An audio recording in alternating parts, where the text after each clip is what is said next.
जरा सोचिए, किसी कंपनी के लिए करोड़ों का फैसला लिया जा रहा है। दांव बहुत ऊंचे हैं और एक गलत कदम सब कुछ तबाह कर सकता है। तो ऐसी स्थितियों में क्लैरिटी कैसे मिलती है?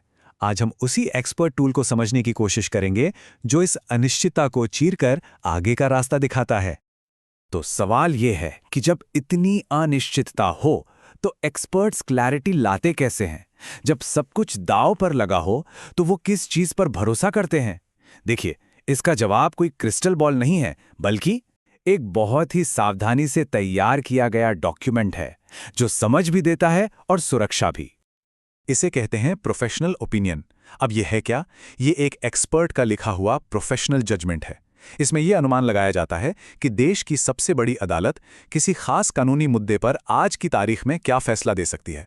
लेकिन हाँ, एक बात साफ समझनी होगी, ये कोई गारंटी नहीं है, ये सिर्फ एक एक्सपर्ट का सोचा समझा जजमेंट है। तो आखिर इसकी जरूरत पड़ती क्यों है? अच्छा, इसको ऐसे समझिए कि ये एक तरह का कानूनी कवच है, एक शील्ड जो अनएक्सपेक्टेड चीजों से बचाती है, और एक रोड मैप जो मुश्किल रास्तों पर गाइड करता है। देखिए, कंपनियां हों या लोग कई कारणों से प्रोफेशनल ओपिनियन लेते हैं। मान लीजिए कोई नया बिजनेस शुरू कर रहा है और उन्हें यह पक्का करना है कि सब कुछ कानून के हिसाब से हो, या फिर वो कोई बड़ी डील कर रहे हैं और जानना चाहते हैं कि इसमें कोई हिडन लीगल रिस्क तो नहीं है। कभी कभी ये किसी कॉन्ट्रैक्ट की शर्त पूरी करने के लिए भी जरूरी होता है। और हाँ, ये कानूनी दावों के खिलाफ एक मजबूत ढाल का काम भी कर सकता है।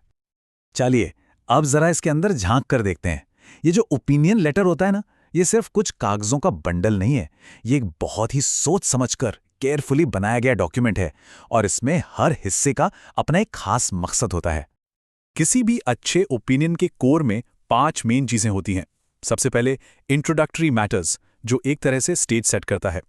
फिर आता है द फैक्चुअल फाउंडेशन, मतलब केस से जुड़े सारे जरूरी फैक्ट्स और अजम्पशंस इसमें लिखे होते हैं। इसके बाद है रिसर्च एंड एनालिसिस। ये केस का कानूनी दिल है, जिसमें लॉज और पुराने कोर्ट के फैसलों का जिक्र होता है। और ये सब हमें पहुंचाता है दी ओपिनियन पर, यानी साफ सुथरा कानूनी नतीजा। और आखिर में क्वालिफिकेशंस एंड सिग्नेचर, जिसमें डॉक्यूमेंट की लिमिटेशंस बताई जाती हैं। लेकिन देखिए, एक मजबूत स्ट्रक्चर तो बस फाउंडेशन है। असली चीज जो एक अच्छे ओपिनियन को एक बुरे ओपिनियन से अलग करती है, वो है उसकी क्वालिटी। मतलब उसे कितनी बारीकी से बनाया गया है, और सबसे जरूरी, वो कितना क्लियर है। ये जो कोड है ना, ये पूरी बात कह देता है। एक लीगल ओपिनियन का पहला मकसद होता है कम्युनिकेशन। इसीलिए ये बहुत जरूरी है कि वो साफ, सीधी और समझने लायक भाषा में हो। ये एक जबरदस्त रिमाइंडर है कि कानून की उलझी हुई दुनिया में भी क्लैरिटी ही सब कुछ है। चलिए, इन दोनों के बीच का फर्क देखते हैं। एक अच्छा ओपिनियन कैसा होता है? साफ सुथरा, टू द पॉइंट, सीधी साधी भाषा में लिखा हुआ और लॉजिकली स्ट्रक्चर्ड। और एक बुरा ओपिनियन, वो वेग होता है, लीगल jargon से भरा होता है और बिल्कुल डिसऑर्गेनाइज्ड। सीधी सी बात है, एक आपको ताकत देता है, दूसरा कंफ्यूज करता है। जमीन आसमान का फर्क है बिल्कुल। लेकिन ये पूरा प्रोसेस हमेशा इतना सीधा साधा नहीं होता। कुछ आम गलतियां हैं, कुछ पिटफॉल्स हैं जिनसे बचना बहुत जरूरी है, वरना चीजें गड़बड़ हो सकती हैं।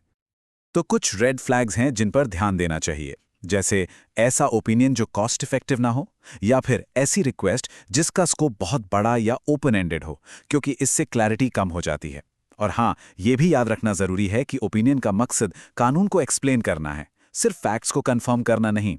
एक और बड़ी गलती, कानूनी तौर पर अनसर्टेन मामलों पर बिना किसी शर्त के ओपिनियन दे देना।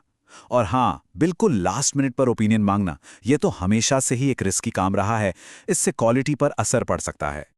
तो ये सारी बातें हमें इस एनालिसिस के सबसे जरूरी टेक अवे पर ले आती हैं कि आखिर एक प्रोफेशनल ओपिनियन का असली मतलब क्या है।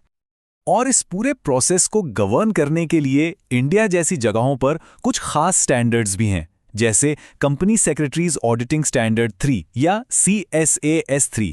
ये ऑडिटर्स को एक प्रोफेशनल ओपिनियन तैयार करने के लिए एक फॉर्मल फ्रेमवर्क देता है। इससे क्या होता है? इससे इस प्रोसेस में एक सीरियसनेस और स्टैंडर्डाइजेशन आ जाता है। ये पक्का होता है कि ओपिनियन एक तय प्रोसेस को फॉलो करके ही बना है। तो अगर इस पूरी बातचीत से सिर्फ एक बात याद रखनी हो तो वो ये है, एक ओपिनियन एक एक्सपर्ट का वेल रीजन्ड जजमेंट है, किसी खास आउटकम की गारंटी नहीं। इसको ऐसे समझें जैसे कोई तजुर्बेकार नाविक मौसम का हाल बता रहा हो, ये गाइडेंस के लिए है, भविष्यवाणी नहीं। और आखिर में मैं इस सवाल के साथ अपनी बात खत्म करूंगा। इतनी अनसर्टेनिटी भरी दुनिया में क्लैरिटी की असली कीमत क्या है? जब फैसले बड़े हों और रास्ता साफ ना दिख रहा हो, तब एक्सपर्ट गाइडेंस की क्या वैल्यू होती है?